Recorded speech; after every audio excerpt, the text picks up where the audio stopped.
क्या होगा जब लता के ऊपर दुखों का पहाड़ टूटेगा? एक ऐसी लड़की जिसकी अपनी माँ उसे बचपन में छोड़कर चली गई और बड़ी होने के बाद उसे डायन बनाकर उसका शोषण किया गया। ये कहानी है लता की। लता की माँ की बचपन में किसी फैक्ट्री में मौत हो गई थी। उसे वहां का मालिक राजीव अपने घर ले आता है ताकि उस पर कोई केस न बने। तब लता को फिर एक नई माँ मिलती है जो उसे बहुत प्यार करती है, लेकिन किस्मत से वह भी किसी बीमारी के चलते उसे छोड़कर चला जाती है। धीरे धीरे समय बीतता है। लता और उसकी बहन प्रिया बड़े हो जाती है। प्रिया को किसी और से प्यार हो जाता है और वह घर से भाग जाती है। उसके बाद राजीव लता पर बहुत ध्यान देता है और उसकी निगरानी रखने के लिए अपने नौकर संतोष को रख लेता है।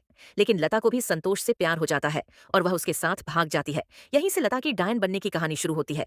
लता संतोष के साथ शादी करके जब उसके गांव जाती है, तब गांव के वहां के मुखिया जान गुरु की नजर लता पर पड़ती है। वह उसे गंदी नजरों से घूरता है।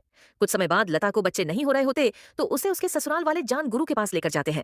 लेकिन जान गुरु इलाज के बहाने दरवाजा बंद करके लता के साथ बदतमीजी करने लगता है, जिससे वहां से भागकर बाहर आ जाती है और सबको उसकी सच्चाई बताती है। लेकिन कोई उस पर विश्वास नहीं करता, क्योंकि जान गुरु की इमेज गांव में भगवान जैसी थी, लेकिन असल में वो बहुत बड़ा राक्षस था। कुछ समय बाद गांव में रहस्यमयी तरीके से लोगों की मौतें होने लगती हैं और इसका इल्जाम जान गुरु लता पर लगा देता है।